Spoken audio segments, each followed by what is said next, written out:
Voltamos e agora a gente vai falar sobre as fases do desenvolvimento, tá? Como eu fiz no começo das aulas anteriores, lá na primeira aula, aqui também eu quero fazer uma introduçãozinha. Vejam, o desenvolvimento cognitivo, então, como nós vimos, ele decorre de um processo de equilibrações sucessivas, não é? E esse processo está estruturado em etapas. Etapas ou fases ou períodos ou estágios. Quais são eles? Então, vamos lá para as etapas ou fases ou períodos ou estágios. Período, etapa, fase, papapá, sensório, motor. Sensório, motor, de 0 a 2 anos. Depois do sensório motor, o que vem? O pré-operatório.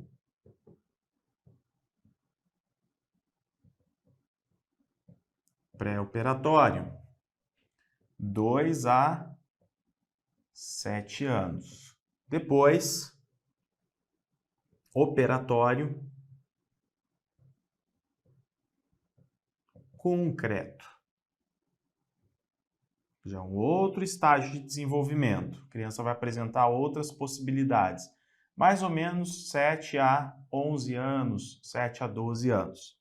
Depois, operatório formal. Aí é de 12 anos, 11 anos em diante, 12 anos em diante.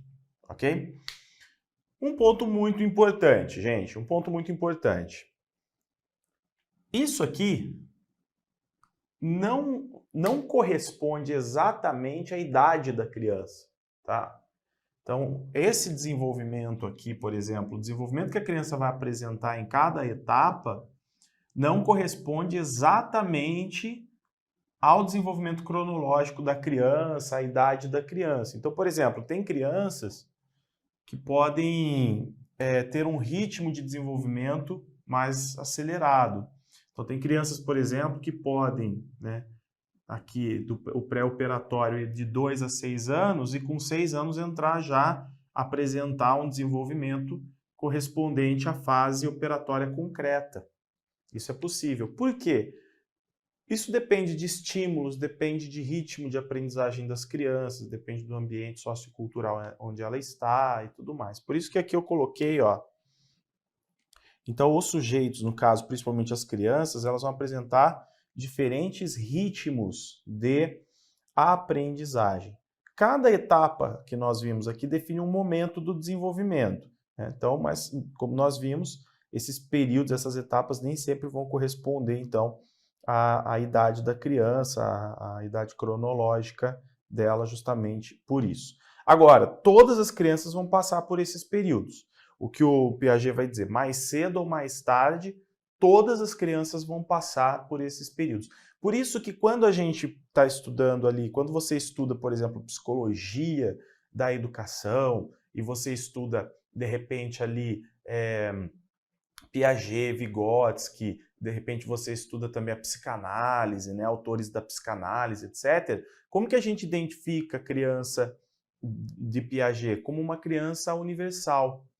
Por quê? Porque para Piaget, todas as crianças, independentemente de onde ela estiver, todas elas vão passar por essas etapas mais cedo ou mais tarde. Então a criança de Piaget é a criança universalizada. É aquela criança assim, se tem 4 anos, ela tem que apresentar já, por exemplo, um certo desenvolvimento. Então a criança que está com 4 anos tem que apresentar isso e aquilo, que corresponde, por exemplo, a essa fase aqui pré-operatória. De repente ela desenvolve algumas capacidades mais cedo ou mais tarde, mas ela tem que apresentar essas capacidades dentro dessa fase. E essa criança é vista como a criança universal, o que vai ser contestado, por exemplo, pela psicanálise. Tá? Bom, então aqui, ó, o desenvolvimento do sujeito depende do quê? De condições de desenvolvimento biológico, tá? Inclusive questão de saúde, né? Meio sociocultural e familiar, que seja estimulador, E, obviamente, de interações e vivências, que são bases para o desenvolvimento intelectual, racional, moral, linguístico, poderia colocar aí afetivo. Então, quando a gente fala de interações, vivências e meio sociocultural, é a criança que tem acesso, que tem contato com pessoas, né, que vai para a escola, jogos, com objetos diferentes, com brincadeiras. E aí, quando a gente estuda, por exemplo, temas de educação infantil, temas de educação especial, quando a gente estuda livros de autores específicos, nós vamos ver tudo isso. Né? A gente vai ver como que, vamos falar de jogo. Então, eu estou estudando lá, por exemplo, a Chizuko Kishimoto, e ela vai trazer muito o Piaget para a discussão. Então, os tipos de brincadeiras, de interações, toda a teoria de Piaget, ela traz ali para o âmbito das brincadeiras, né, para fundamentar como que a criança se desenvolve a partir das brincadeiras de acordo com o Piaget. Então, a gente vai estudar, por exemplo, quando a gente fala de Emília Ferreira, alfabetização, quando a gente fala de ensino da matemática, né, com Constance Camille. Então, todos esses autores que são estudiosos de Piaget vão trazer os estudos de Piaget, ou com base nos estudos de Piaget, vão abordar um tema específico, né, para falar do desenvolvimento da criança. Então, é isso aí. Interação social nós já vimos, né, e a interação com o mundo físico também é uma condição para que a criança possa evoluir. Aqui, gente. Então, começando do começo, né? Primeiro estágio, estágio sensório-motor de 0 a 2 anos. Estágio sensório-motor. Aqui nós podemos dizer que é o começo da vida mental da criança. Eu não sei se eu vou ficar fazendo muitas anotações aqui, porque tem bastante coisa, né? Mas eu vou trazer aqui, então, ó, estágio sensório-motor. Tá? Vou trazer essas anotações, porque depois nas outras aulas a gente vai falando dos outros, mas aqui o estágio sensório-motor, a gente pode dizer que nesse estágio tem o início, então, vou colocando as informações aqui, nem todas, início da vida mental da criança. E é um estágio já muito importante, tá? Na vida mental, será que tem mais? Não, não tem mais espaço lá, então vem até aqui. Então, início da vida mental da criança. É talvez o que a gente mais tem informações para ver é esse estágio, ele é muito importante. Início da vida mental. Você coloca aí canetinhas, coloridinho, um monte de coisa. Então é um período que se inicia com o nascimento, tá? Período que se inicia com o nascimento. Depois, o começo da vida mental do recém-nascido, ele apresenta o quê? Reflexos sensório-motores hereditários e instintivos. Então, nesse começo, a criança já nasce com uma capacidade. É óbvio que a criança nasce com capacidades inatas já. Algumas capacidades inatas de sobrevivência, alguns mecanismos. Mas o desenvolvimento da inteligência, do raciocínio lógico, aí não vem dessas capacidades inatas, vem das interações, das estimulações, das construções internas, né? Mas a criança já nasce com recursos. Então, quando a gente coloca aqui, por exemplo, aqui, ó, reflexos, quais são, Vinícius, os reflexos sensório-motores? Por exemplo, como nós vimos, sucção, não é? A sucção é um reflexo sensório-motor. E o que acontece? Vamos colocar aqui, ó, sucção.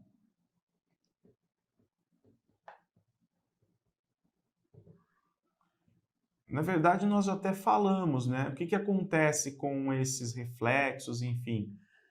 O desenvolvimento, a transformação, generalização, modificação, aos poucos, esses recursos que a criança tem, eles vão se ampliando. Então, vai havendo generalização, modificação em qualidade, em quantidade.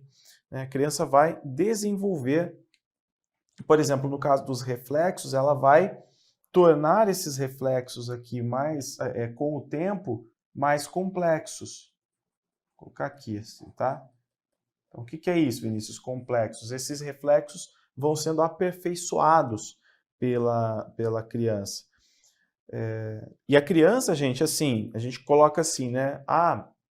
Início da vida mental da criança. Ela já é um sujeito ativo aqui. Já no início da vida mental, a criança já é sujeito ativo.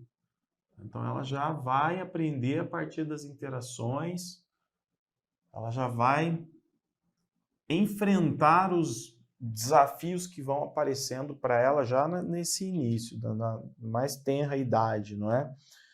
Bom, um ponto importante aqui, gente, é o seguinte, esses reflexos, que é uma outra coisa, eu vou colocar um pouquinho no quadro, um pouquinho aqui para a gente ir variando, uma coisa que é muito importante é que a criança, como nós estamos vendo, ela vai tornando, né, fazendo com que esses reflexos, essas ações dela, se tornem mais complexas.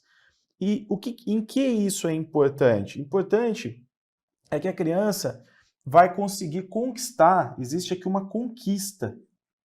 Tá? Vou colocar assim, ó, conquista do universo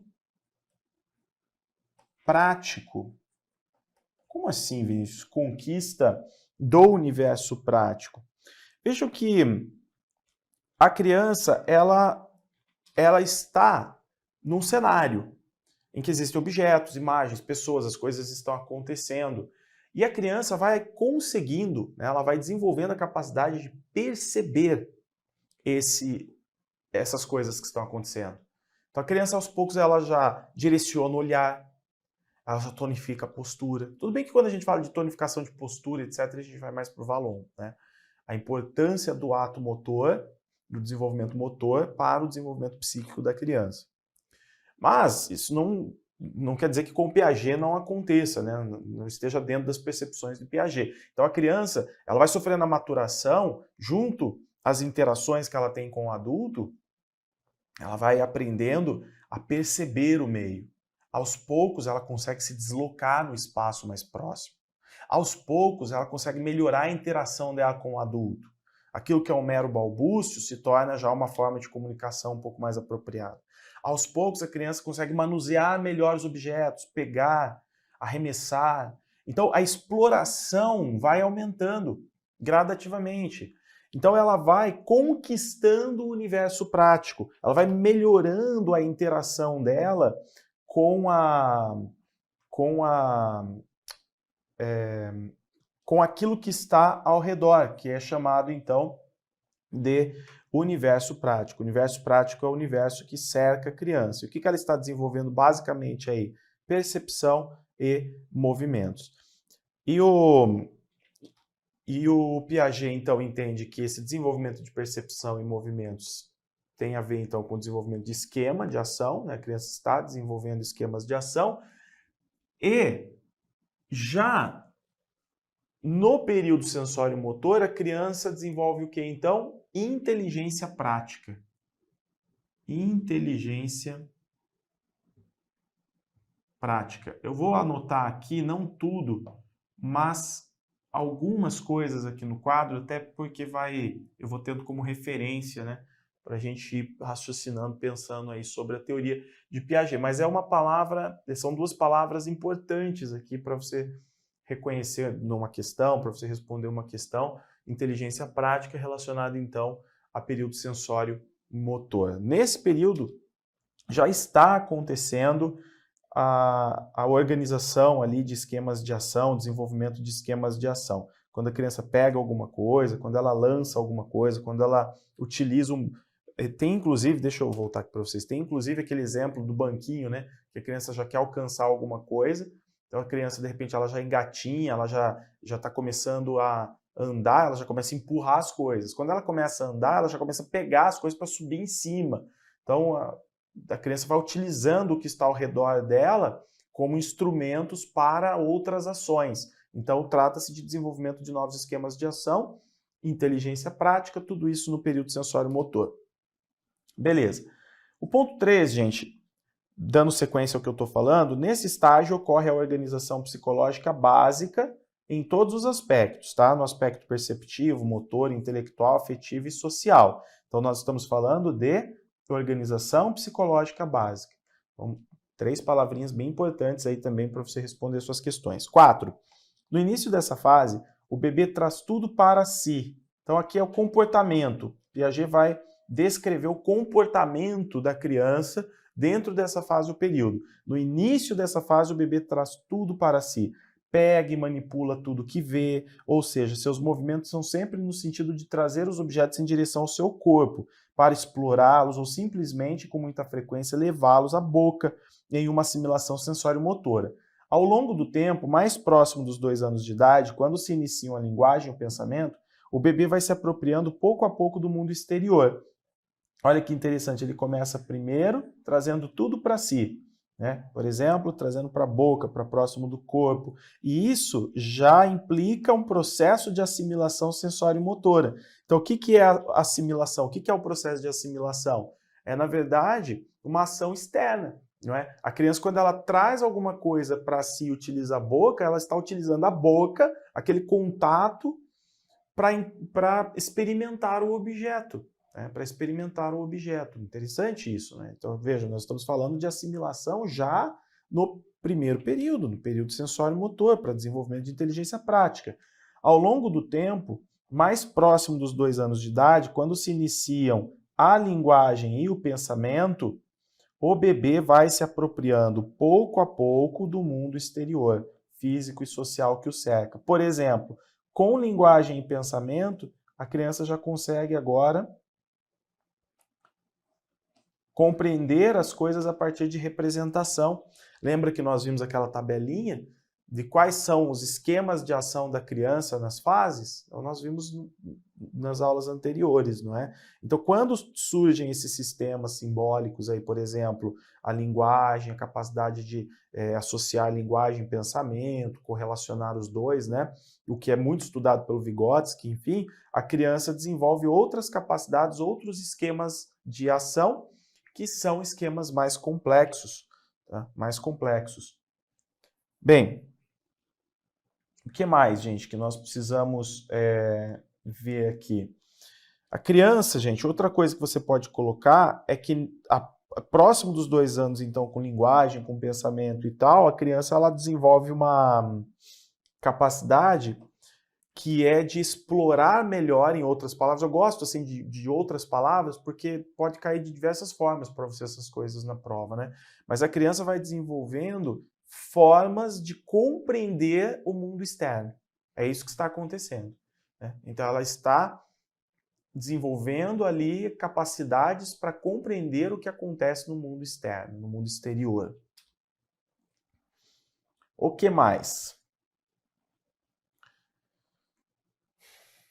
Subestágios, tá? Então, subestágios. Um outro ponto, gente. O que está acontecendo a cada conquista da criança? Ela está rumo à autonomia, tá bom? Então, essa criança que está pegando, que está trazendo para si, que depois está se relacionando melhor com o ambiente, que vai passar por uma fase pré-operatória, onde vai aparecer, por exemplo, a capacidade de representação.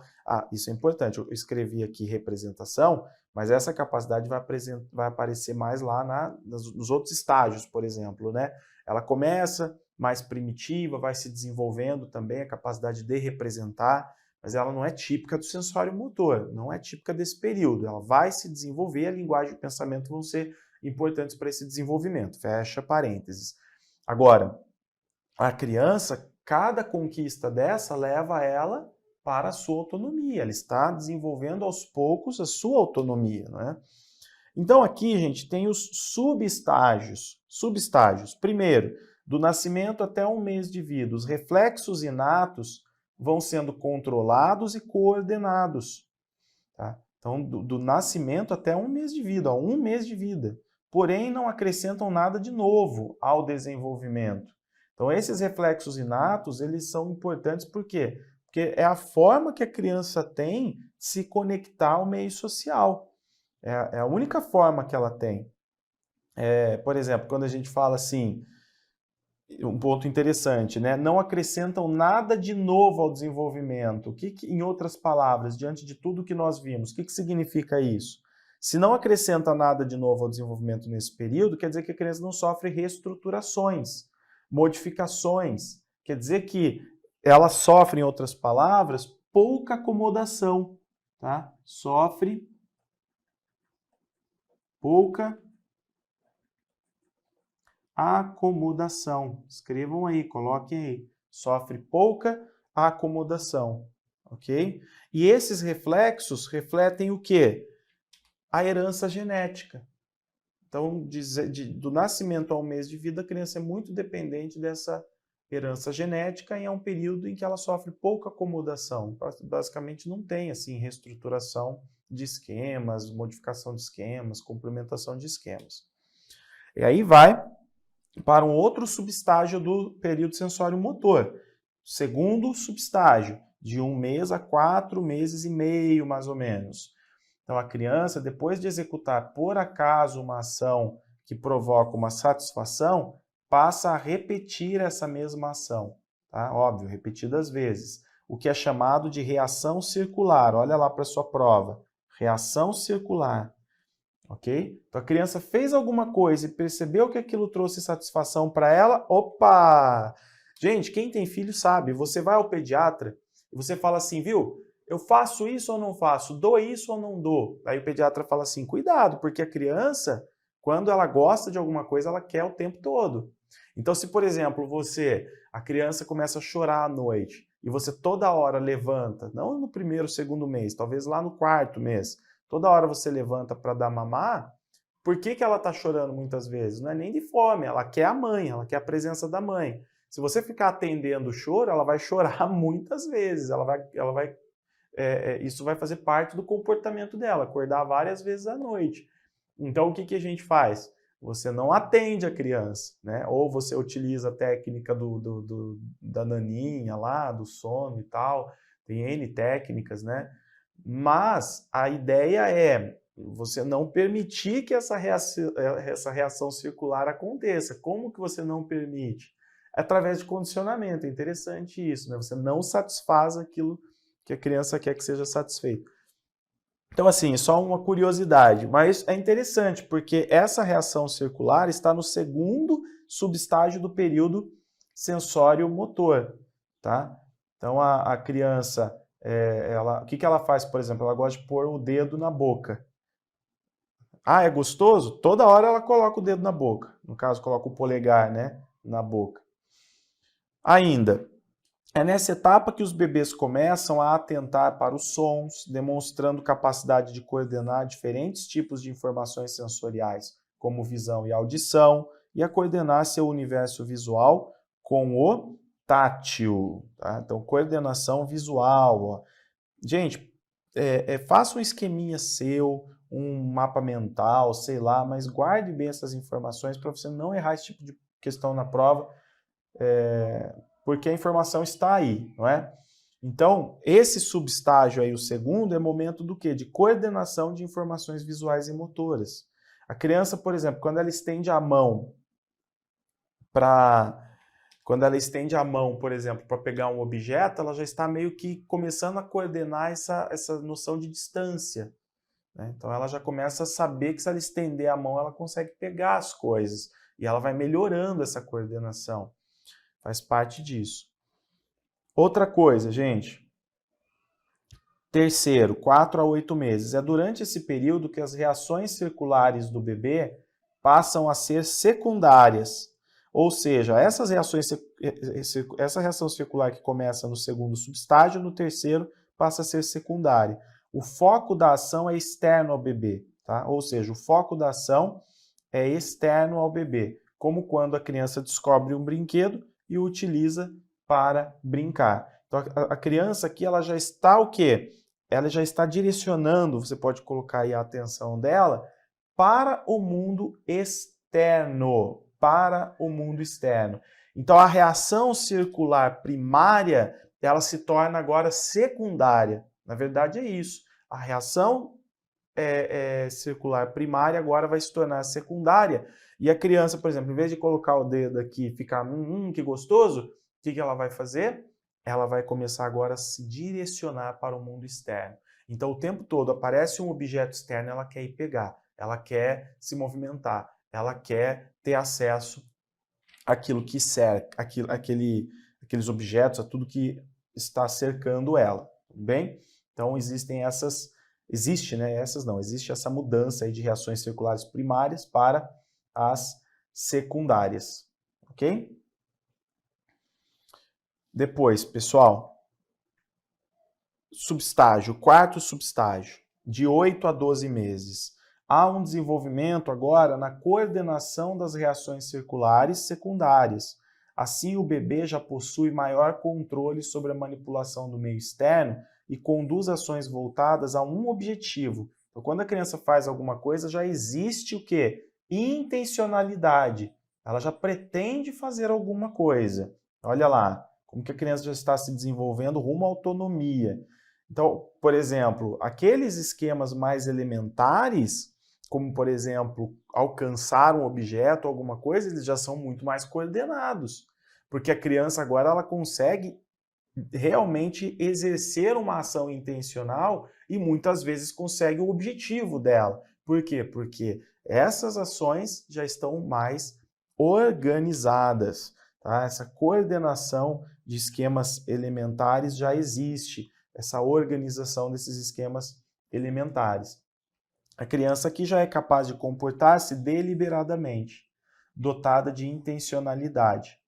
E desenvolvem essa capacidade à medida que vão coordenando esquemas previamente aprendidos e a usar comportamentos anteriormente aprendidos para atingir seus objetivos, como, por exemplo, engatinhar pela sala para pegar um brinquedo, podendo inclusive antecipar acontecimentos. Vocês percebem que a criança ela está nesse constante processo de assimilação e agora a gente está percebendo ela reestruturando os seus esquemas. Então, aquele processo de acomodação que nem acontece praticamente no primeiro mês, do segundo mês em diante ele vai acontecendo. A criança vai sofrendo modificações, reestruturações dos seus esquemas, coordenação, organização dos seus esquemas. Então, a acomodação existe, não é? Legal. Quinto, 12 a 18 meses. Os bebês apresentam reações circulares terciárias agora. Então, de 12 a 18 meses vão aparecer as reações circulares agora terciárias. Guardem isso, ok? Em que testam ações a fim de obter resultados parecidos, ao invés de apenas repetir movimentos que trouxeram satisfação. Nesse período, há o início do desenvolvimento do pensamento simbólico, em que a criança realiza imagens mentais, ou seja, a capacidade de representar simbolicamente uma realidade mentalmente. Então, inicia aqui a capacidade de representação, né? Então, ela representa simbolicamente uma realidade mental, uma realidade mental. Então, assim, nas reações circulares secundárias que nós vimos, será que eu tenho espaço? Tenho. Eu vou colocar aqui, ó, reações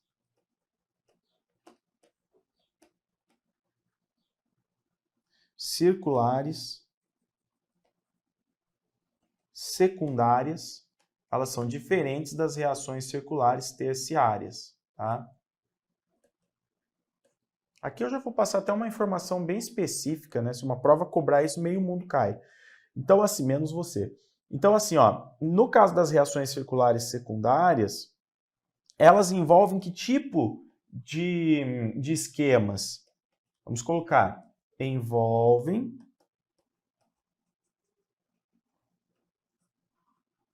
apenas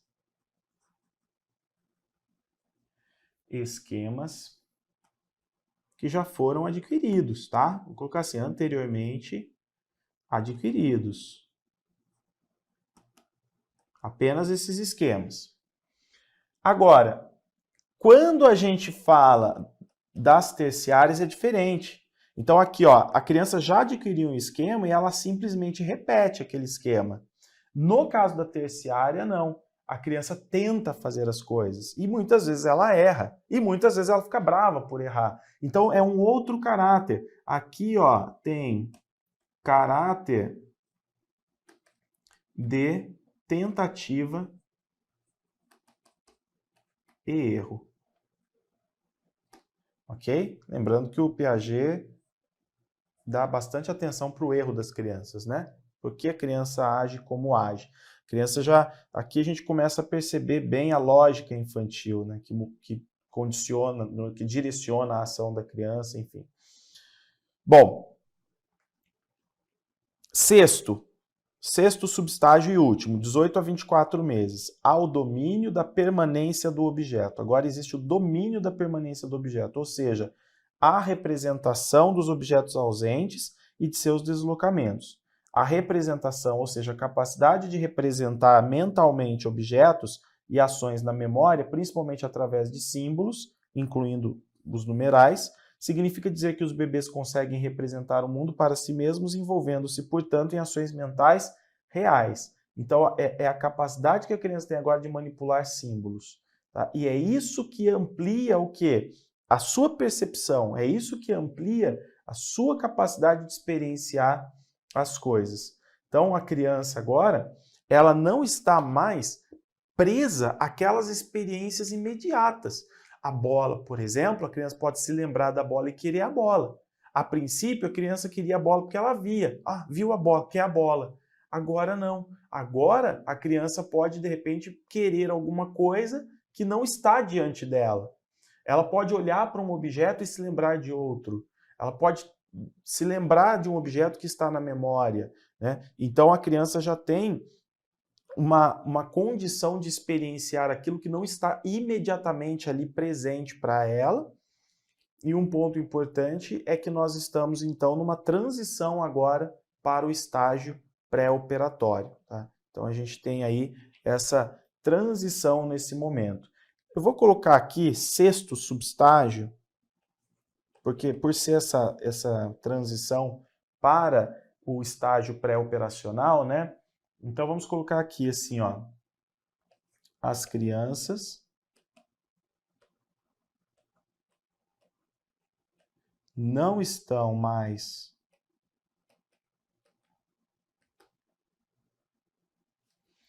limitadas a experiências imediatas, ok? A experiências